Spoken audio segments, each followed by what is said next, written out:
네, 하나님 말씀 보겠습니다. 요한복음 4장 10절에서 15절 어제 봤던 본문인데요.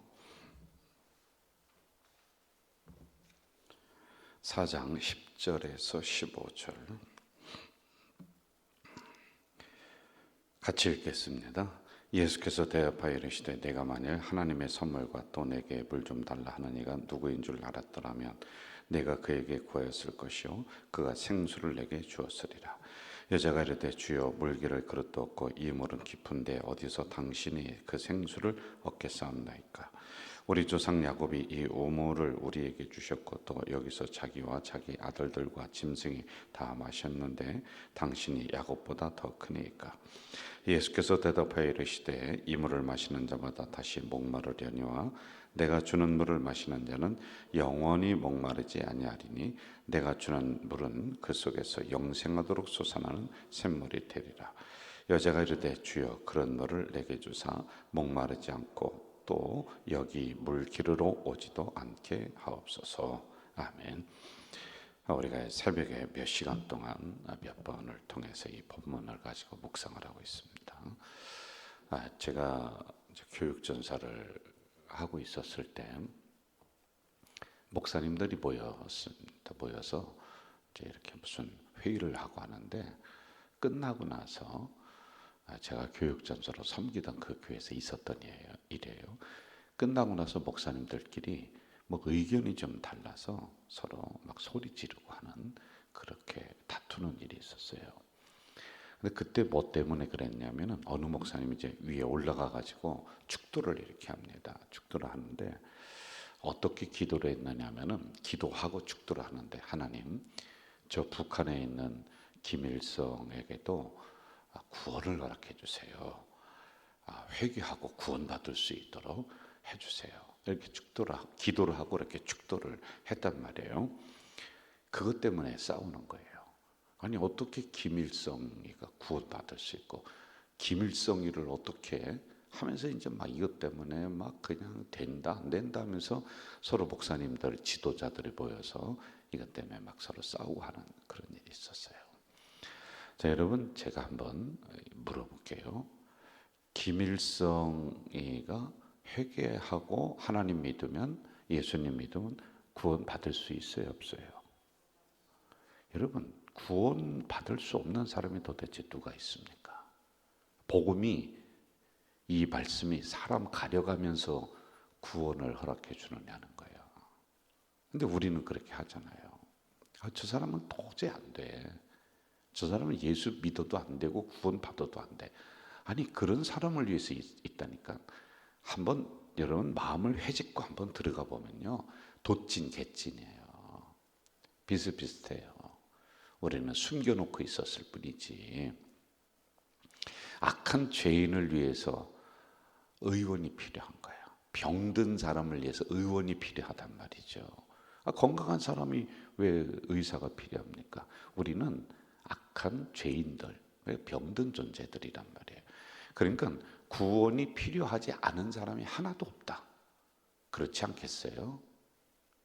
자, 지금 사마리아 땅에 여자가 있습니다. 사마리아는 이스라엘에서 볼 때는 버린 땅이야. 구원이 필요 없는 곳이야.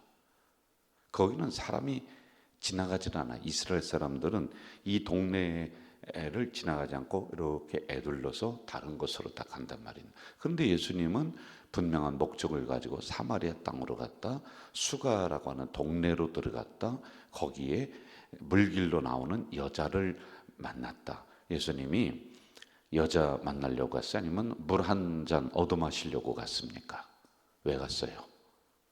이걸 알아야지. 지금 3시간, 4시간 동안 나랑 새벽에 이렇게 했는데 왜 갔느냐는 거예요. 물 마시려고 갔어요? 아니면은 그 여자에게도 그 동네에도 복음이 필요하다. 구원이 필요하다. 이거죠. 여러분 이걸 기억하세요. 새벽이라도요. 그러니까 구원이 필요 없지 않은 사람이 하나도 없대요. 다 모든 사람이 구원이 필요한 거예요. 하나님이 필요치 않는 인간이 어디 있습니까? 예수가 필요하지 않는 인간이 어디 있느냐는 거예요.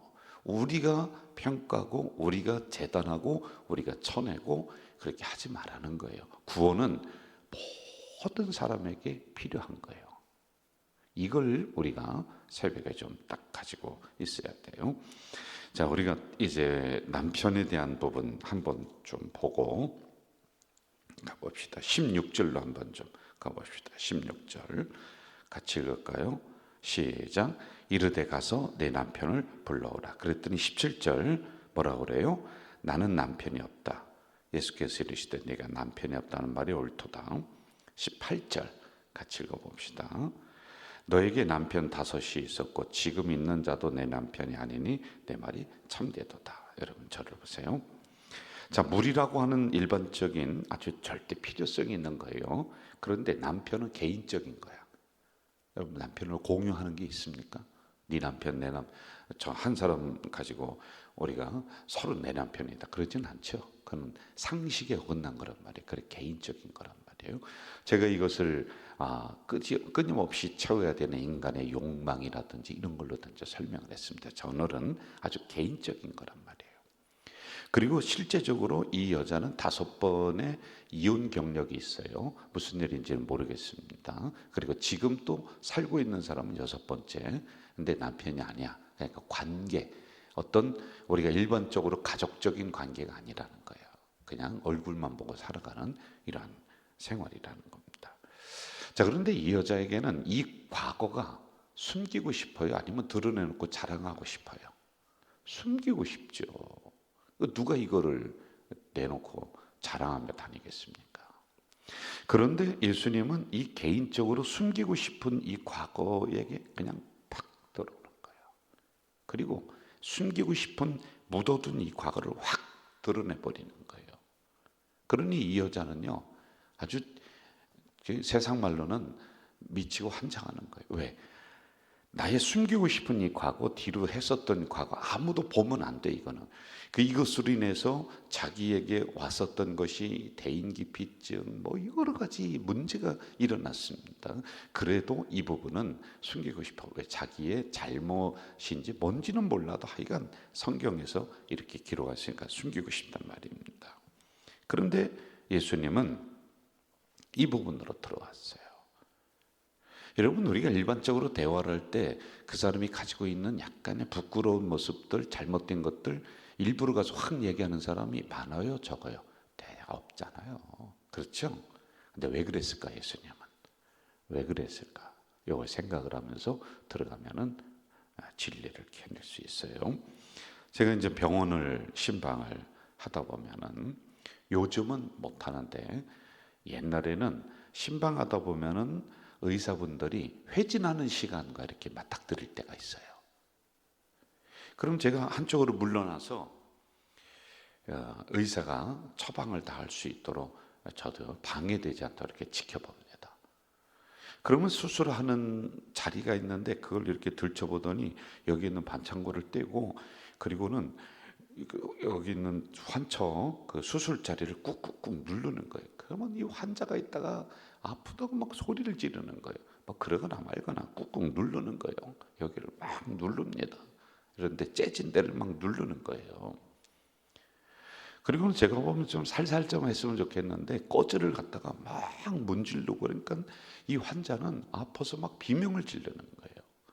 여기 안에 있는 혹시나 있을 고름을 짜내는 거예요. 그리고 여기에 그 째진 곳에 병균이 있을 것을 염려해서 막 그냥 소독을 아프거나 뭘까 막 하는 거란 말이에요. 환자가 아프다고 소리 지르니까 이걸 의사가 처방을 안 하고 그냥 가만히 내비뒀다. 그럼 더 크게 문제가 일어납니다. 제 2차 감염, 3차 감염에서 이거 굉장히 큰 문제가 일어나요. 그러니까 환자의 미래를 위해서 지금은 아프지만은 고름을 짜내는 거예요. 거기를 막 그냥 꺼지르다가 소독을 하는 거예요. 그랬더니 아픈 게 잠깐이지만은 그 다음날 일주일 후에는 이게 아무는 거예요. 새살이 돋아나는 거예요. 그리고 태어나는 거란 말입니다. 자, 지금 이 여자에게는 가장 숨기고 싶은 환처, 수술한 자국, 숨기고 싶은 게 뭐냐? 남편이야. 근데 예수님은 마치 의사처럼 와가지고 그곳을 꽉 눌러서 고름을 빼내는 거야. 네 마음속에 있는 고름을 쭉 빼내는 거예요. 그리고 아프거나 말거나 소독하는 거예요. 이 여인은 아니 왜 낯선 남자가 와서 나의 이 부끄러운 과거를 갖다가 다 까발리고 말이야, 다 이야기하고, 아유 도망가고 싶어. 그런데 그러면은 구원이 임하지가 않는 거예요. 그 위에 고름덩어리인 그 위에 하나님의 진리의 말씀이 들어가면 같이 썩어버리는 거예요. 이걸 빼내는 거예요.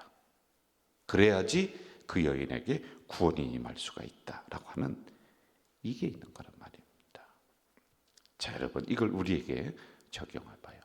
우리 이런 상태에서 구원받았습니다. 그래서 복음이, 진리가, 예수님이 내 안에 들어와서 새살이 돋아났어요. 그런데 우리가 살아가면서 또 나도 모르게 내 안에 고름이 생겼어. 썩었어. 그런데 여기에 말씀을 그냥 집어넣을 수가 없어. 우리는 그대로 이렇게 생활하고 그대로 예배드리고 그러면은 우리가 복받고 하나님 앞에 올바로 살아갈처럼 보여졌는데, 아니 여기 있는 걸 어떻게든지 고름을 빼내야 돼. 근데 이걸 안 하는 거예요. 그러니 오늘 이 새벽에도 제가 여러분들 숨기고 싶은 그러한 작은 것들이 있습니다. 구원받았는데 고름이 다시 차 있는 그 앞에 딱 서서 여러분들에게 찌르는 거예요. 이거 빼내야 된다.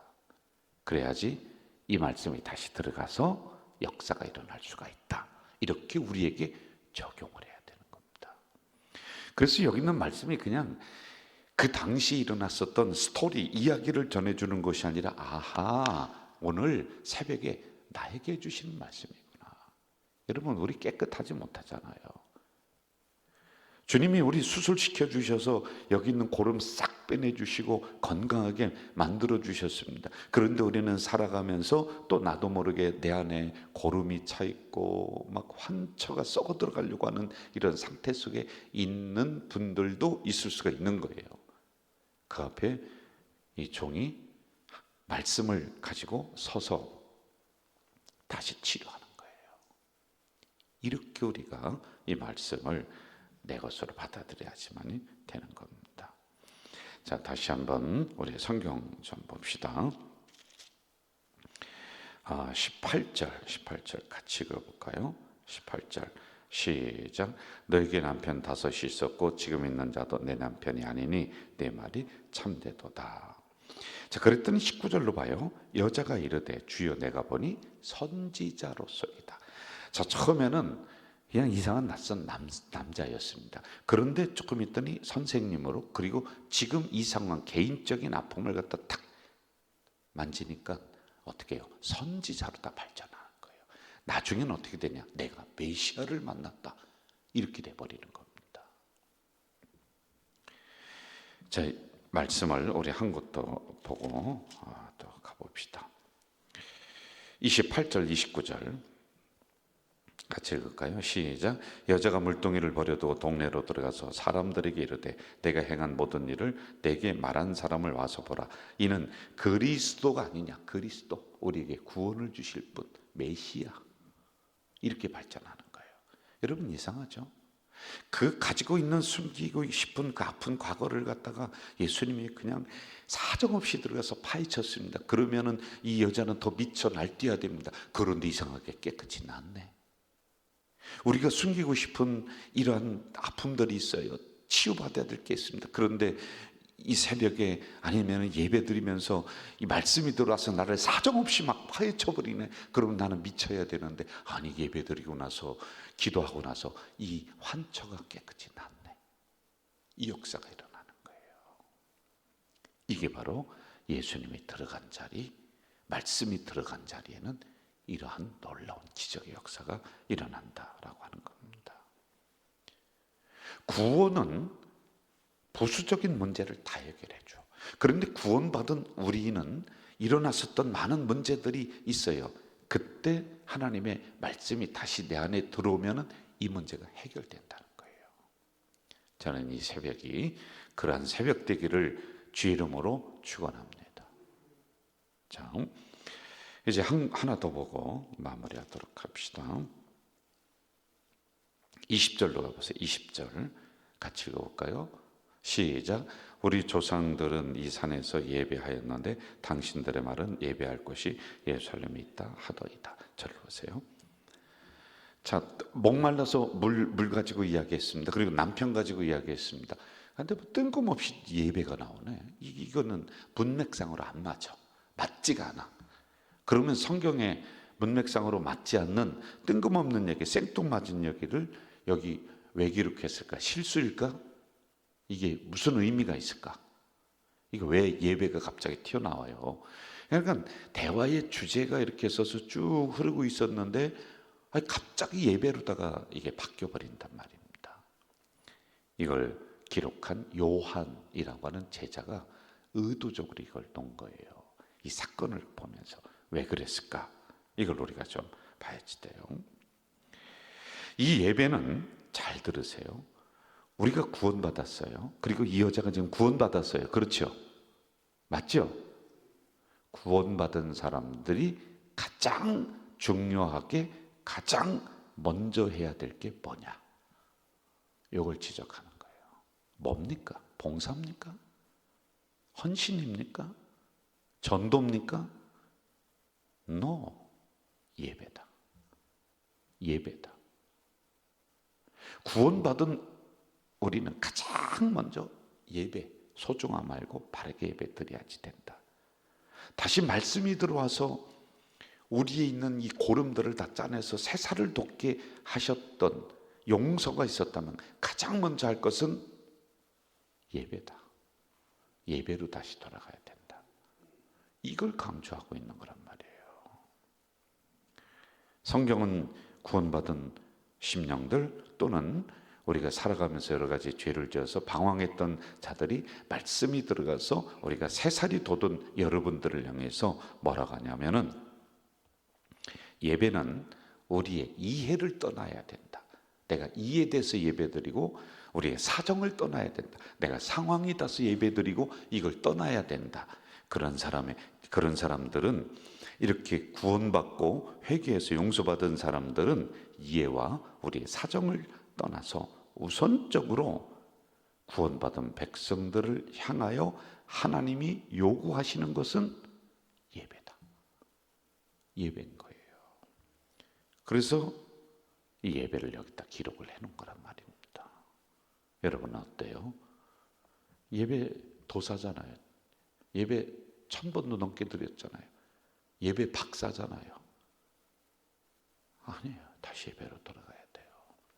근본을 다시 만져야 되는 거예요. 이 예배에 대해서는 한 번 더 제가 말씀을 정리하도록 하겠습니다. 오늘 말씀 정리할게요. 구원 이미 받으셨지만은 우리가 살아가면서 나도 모르게 또 이 환처에 고름이 차요. 우리 주님은 이 종을 통해서 말씀을 사정없이 넣어주십니다. 이걸 빼내는 거야. 새살이 돋게 하십니다. 가장 중요한 다시 예배로 돌아가서 우리의 기본부터 하나하나 다져나가는 성도들 되시길 주의 이름으로 축원합니다. 사랑하시는 아버지 하나님, 이 새벽에 또 말씀 앞으로 우리를 불러주시니 감사합니다.